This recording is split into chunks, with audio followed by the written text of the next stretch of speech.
everyone, and today we're going to talk about stress, but to be more precise, we're going to talk about general adaptation syndrome. And it's mainly about the way how to manage the stress, because it's not the stress that's killing us, it's our reaction to it. So why we need to talk about the stress? Because stress, it's the daily part of our life. It's a short burst and the way how we perform daily, and thank you to the stress of waking up in the morning, and thank you to the stress, they're still alive.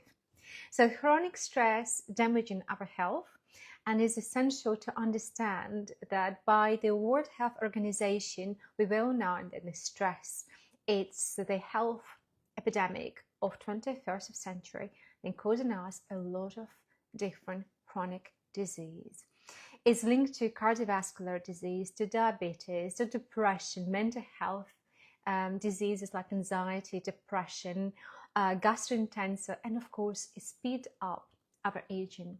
And as a result, also affecting and boosting dementia and Alzheimer's disease and brain damage. Let's come back to the history. We always need to know the history, where the stress come from, where this word come from, and why they actually don't have enough of awareness in terms of science of stress. So back in 1910, Walter Cannon coined fight and flight response. His research was mainly about bodily prepare to survive a danger, and he described nicely in terms of adrenaline and noradrenaline. Late in 1930s, 1950s, Hans Selye studied in the laboratories different rats and the way how they respond to different stressful events like cold temperature, heat, starvation, and how the rat animal responds to that. So, and he actually create these different stages of a stress and link the stress to all our chronic diseases that he noticed on rats. Cannon emphasized sympathetic nervous system and adrenaline, and Selye noticed rat exposure and described better different stress factors are part of danger. Yeah, so stress is not only fight or flight response when you see the lion chasing you. Stress as well is the seasonal changes. When it's too cold, it's too hot. It's the day-night changes then affecting our well-being and cortisol level. And of course, circadian rhythms. So Selye noticed that rats exposed to the cold or extreme heat or different type of toxins show some sort of the same response, like enlarged adrenal glands, effect on thymus and lymph nodes being reduced, and they got more stomach ulcers and gastrointestinal issues. And based on his research, he adopted general adaptation syndrome to stress. So Hans Selye's contribution to the stress enormous.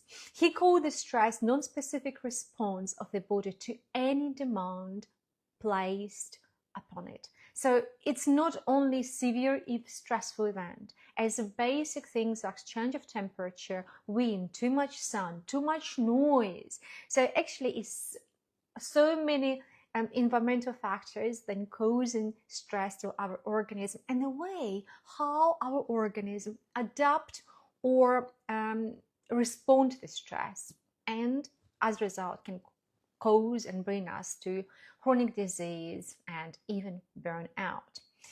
He gave us a framework to understand how the body reacts to prolonged stress, and he published his first The Stress of Life in 1956.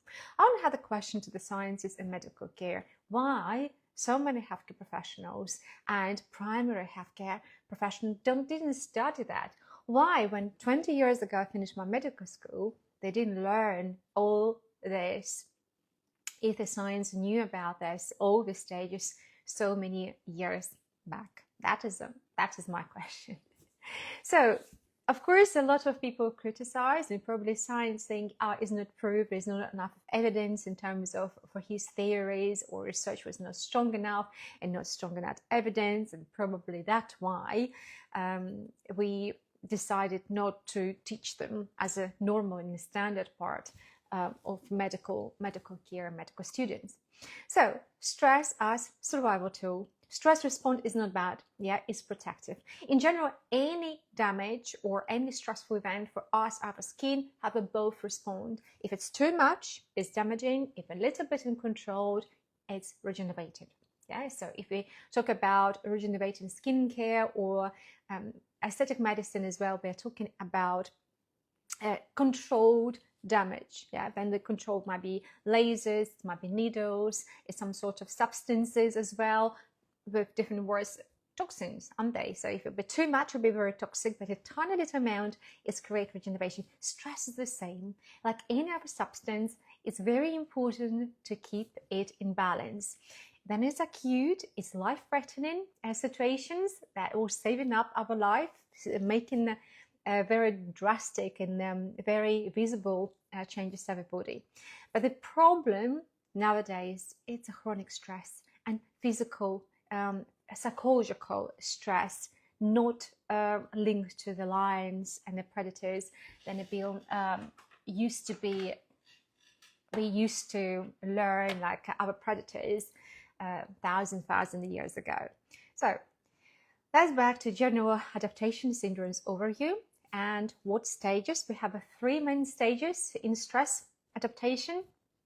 First stage is alarm stage, then resistance stage, and exhaustion. So alarm stage, of course, that's alarm, that we understand something going on and we can see that our organism triggered by sudden stressor.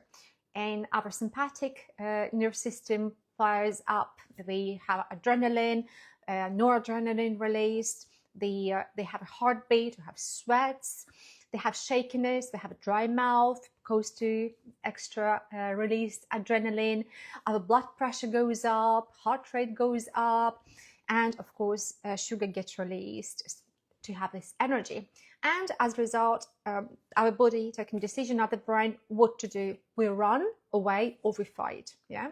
So ideally, of course, it's good. Then we see in terms of our predators, if we're gonna chase something or something dangerous happening, we respond straight away. However, nowadays, there's even alarm reaction happening daily and we can't respond. We can't just run away from the job, or we can't go and physically fight our neighbors or other, I don't know, I love my neighbors, there's nothing wrong with my neighbors in general, your boss or your other colleagues at work, you can run away as well. So we somehow stuck in this alarm stage. If it's alarming, we have different tools we have to use to address it.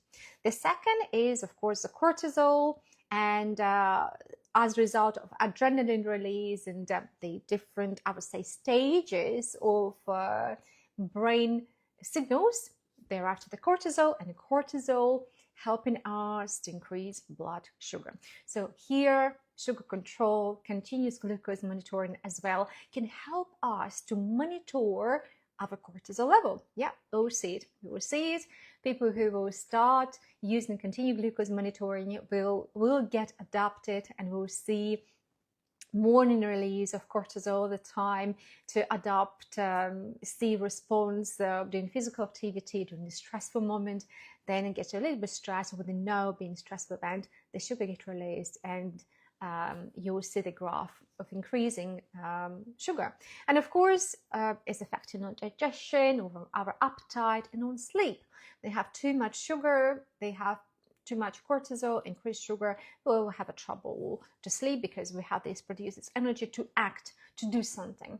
That's why in stressful situations, they're given this extra energy to resolve the issue, resolve the problem, and use the night time as extra time to concentrate. Yeah, but sadly we miss this moment and we can't resolve the issues, and just fast running or ignoring the problems. Yeah, so we usually have slightly different approach nowadays due to culture and environment nowadays. And of course, cortisol as well sharpen our mind. So cortisol, as I said, is morning stress hormone. We're preparing us for day ahead. We're usually coming down and slowing down in evening, and minimum around midnight to 3 a.m.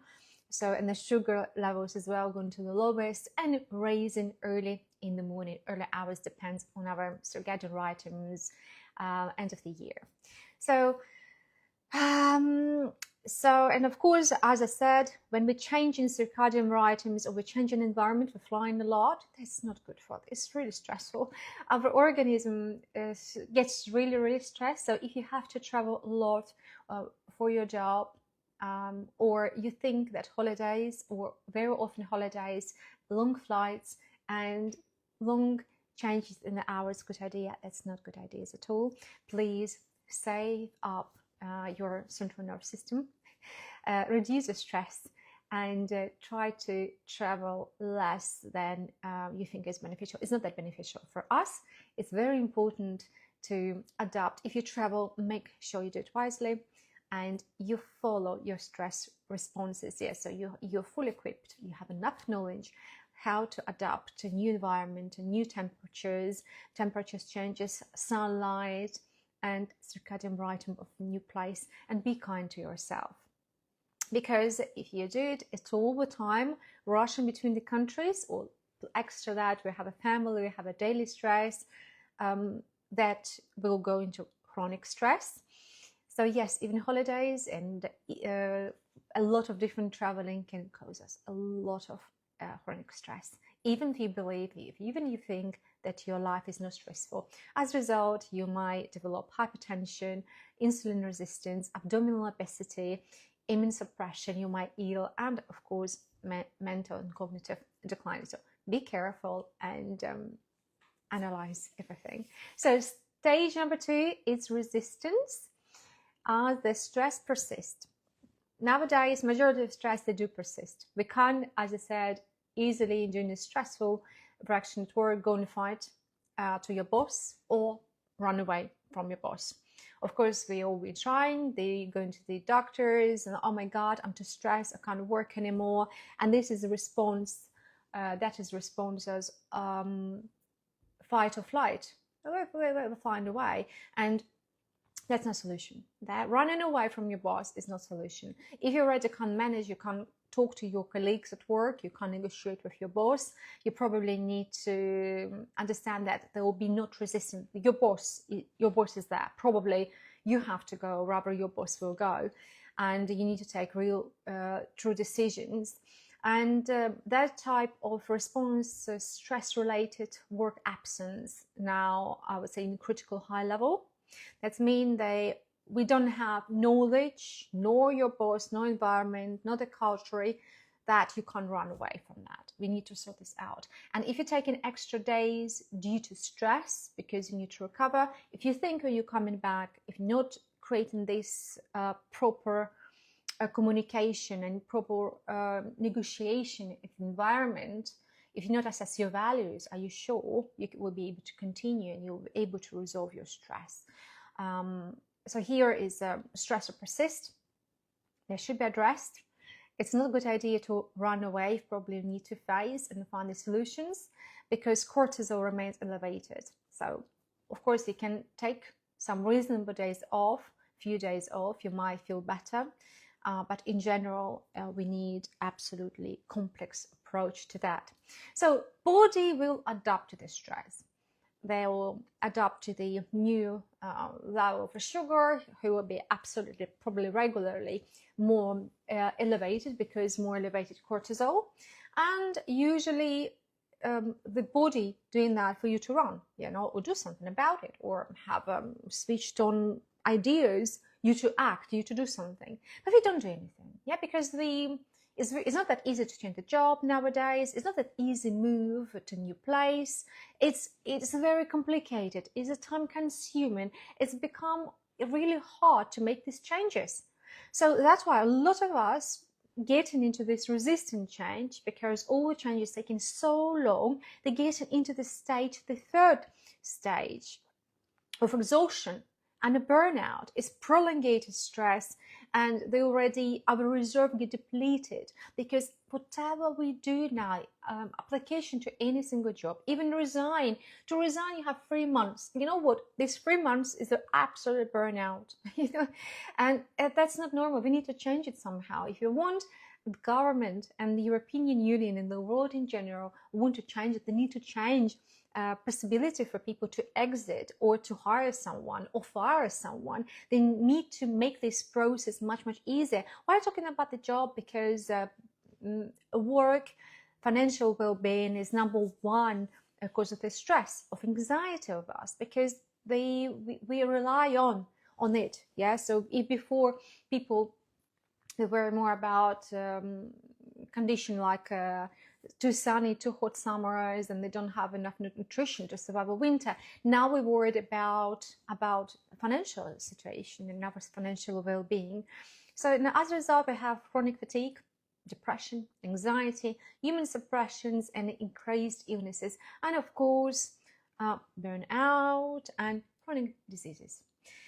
And then we need to address all these factors together. We need to address this to the government, make a change the culture, create more awareness, and making reasonable, proactive steps. Government trying to create much harder to fire someone. And for second part, exactly this process to let go people or hire new people, all these human resources departments, then growing much faster than medical field in these terms, creating this much harder, because HR people probably not medically trained.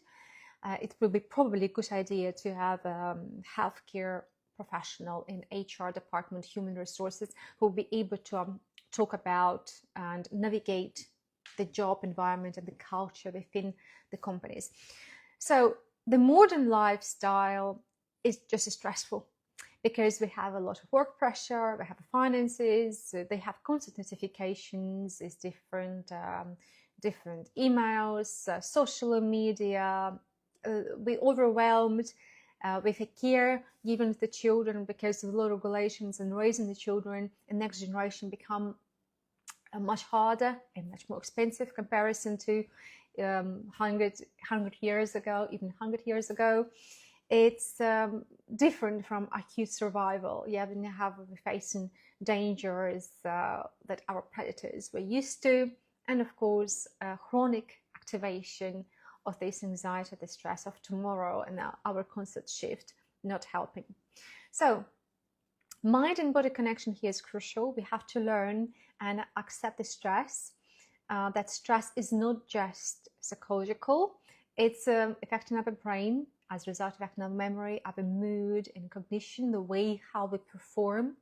Is the heart rate, and is our blood pressure, is the heart arrhythmias, and of course, it's the immune system and the gut health. So different types of infections there, it's all together. So there's not one respond to the stress. If it's not get addressed and is not balanced, then it goes in a chronic way.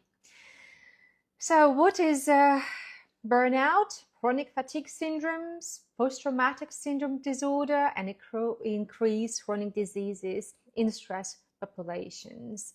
All metabolic issues, mainly linked to obesity and, of course, sugar and energy regulation. Stress adaptation and resilience here, probably well known, probably a lot of us, sadly from the young children from very young age.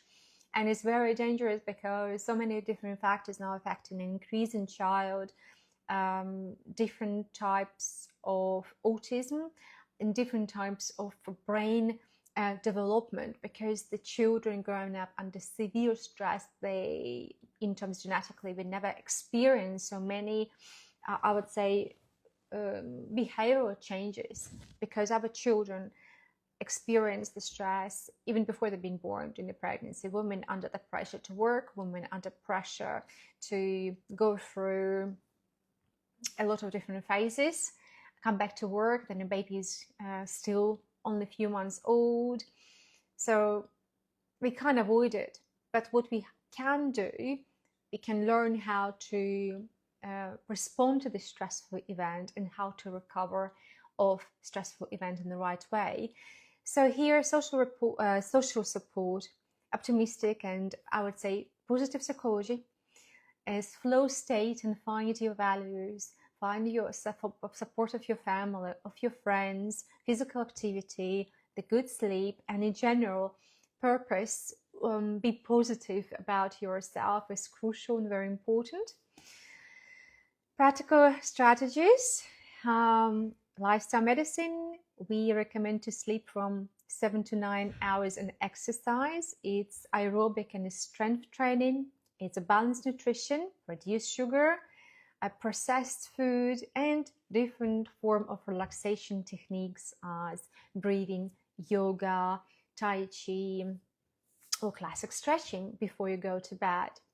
Mindfulness and meditation as well is crucial. Is if you like as well, daydreaming, breathing when you get connected to your body, because when you're going through a stress, our sympathetic system gets activated. But the science we know that when the systems can run together, sympathetic or parasympathetic system, so we have all one or another. The deep breathing, 4-7-8, usually the most classic technique for breathing, activating parasympathetic organs.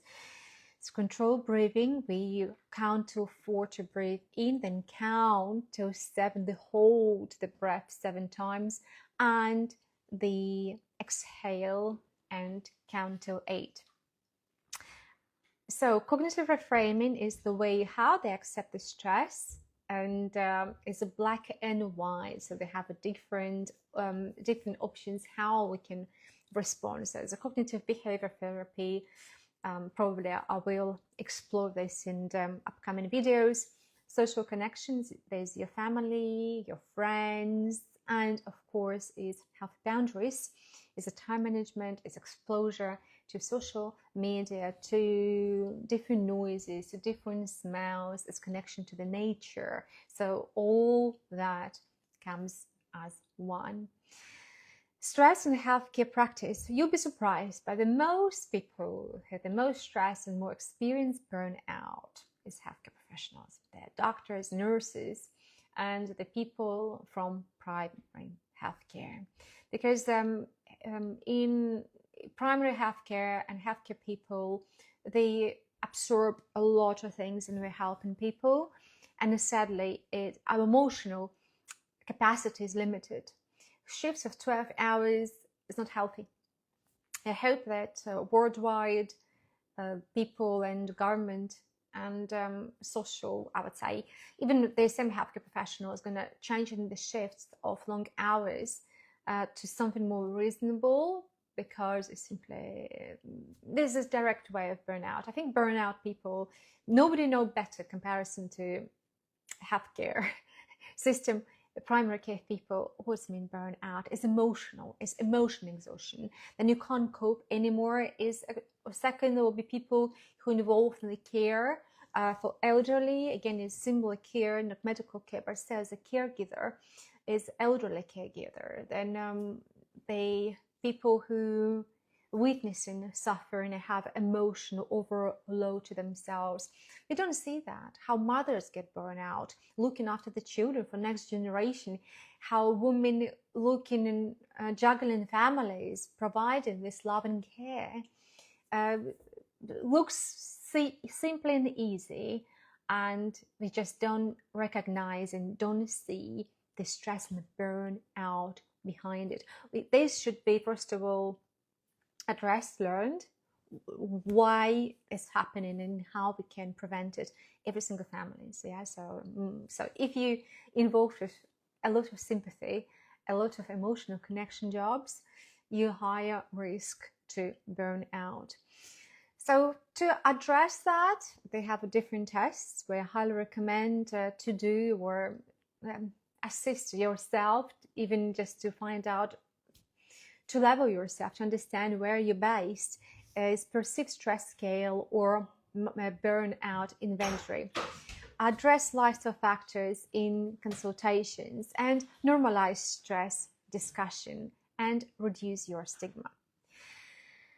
Precision medicine is on the rise. It's a stress responses, it's different type of genetics. When they see how genders respond differently as a sex, and depends on our life stages in terms of how old you are, because age matters. Women, for example, we're going through a lot of different hormonal stages in the life, children, adolescents, elderly. We all have slightly different approach to the stress and slightly different resources, and mainly here we're talking about hormonal resources, mainly for the women. Yeah, so women hormones always goes up and down. It's essential to learn about these hormones and understand the techniques. And of course, it's a male when it's testosterone boost and have a slightly different responses, slightly different responses to strategies. Wearables for stress biomarkers as continuous glucose monitoring or different smartwatches will help us control what we eat, how much we exercise, how much we sleep is really helpful. So it's extra assessor and an extra helper within you all the time. Of course, artificial intelligence, ChatGPT or other resources, AI support, then you can address and discuss your options. But nothing will cover it better, but as a good healthcare professional and emotional support. Artificial intelligence and gadgets and technologies can't replace sympathy, empathy, and this body-to-body connections between an emotional connection between people. So that's why integrative care, talk to your friend, to your family, to your loved ones, to your healthcare provider or healthcare professional, then of course increase your chances to recover or identify the stress and help you to understand where you're based now and what will be for you the right steps to recover. Again, why public acknowledgement matters? Because this stress is not weakness, it's biology, and it's a daily, I would say, it's dozens responses per day. Our organism constantly on the trying to balance all and energy and the sleep and the hormones. It's a universe inside of us. We need to learn how to learn about it, understand what's going on, and we need to catch an early recognition in warning signals. Ideally, we don't want to go to see a healthcare professional or a psychiatrist or doctor within a hospital. The idea in modern medicine, we want to prevent you to see a consultant, prevent you to step through the doors and seeking prescription on the medicine. Ideally, we want to teach you how you can, with simple steps, but regular steps, with a reasonable lifestyle, prevent attendance to minimum. Ideally, we don't want you to meet a psychiatrist or get any prescription medicine. However, we're working hard on it. In the worldwide, I invite all the healthcare professionals, dive and learn more about lifestyle medicine and functional preventative medicine. And support people who are interested. So the more healthcare professionals will be in the field, the more we'll be able to shift and change the world for a little bit better and healthier place. That was it for today. I hope that you will be able to identify your stress, understand a little bit more and better what the stress is all about, and stay in touch.